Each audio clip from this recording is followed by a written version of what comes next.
okay well म चाहिँ मेरो बाइकको ट्याङ्की पुरै पल परेको थियो सो ट्याङ्की पल परेको बनाउनलाई चाहिँ एउटा गठा तल चाहिँ हाम्रो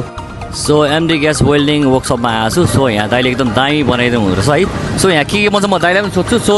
यो ठाउँ आउनको लागि तपाईँ चाहिँ गठाहरूबाट आउँदै हुनुहुन्छ भने त्यो लेफ्ट साइड लिएर माथि नागरिक हस्पिटल साइडमा सर आएर चाहिँ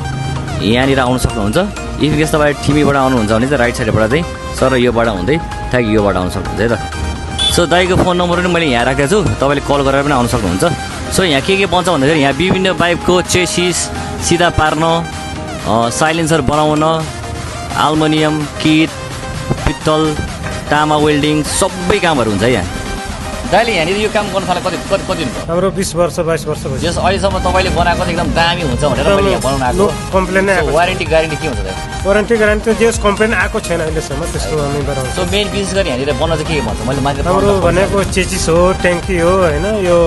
एल्युमिनियम वेल्डिङ हो होइन चेचिस बनायो भने त जस्तो सुको चेचिस भयो भने हामी बनाइदिन्छौँ सुपथ मूल्य हुन्छ के बाहिर हुने सो मैले बनाएको मेरो बाइकको ट्याङ्की चाहिँ यो हो यहाँ पुरै पल पराएको थियो एकदम हुन्छ नि अब यो पानी पर्ने सिजनमा चाहिँ त्यो पानी र पेट्रोलले गर्दाखेरि पुरा खिया लाग्ने पल पर्ने हुँदो रहेछ सो दाइले यस्तो दामी तरिकाले काटेरै बनाउनु हुँदो रहेछ सो साइडको त भइसकेको छ अब यहाँनिर साइडमा लाग्नु बाँकी छ है त ल तपाईँहरूको इफ केस केही प्रब्लम छ भने त तपाईँहरू यहाँनिर आउनु सक्नुहुन्छ ल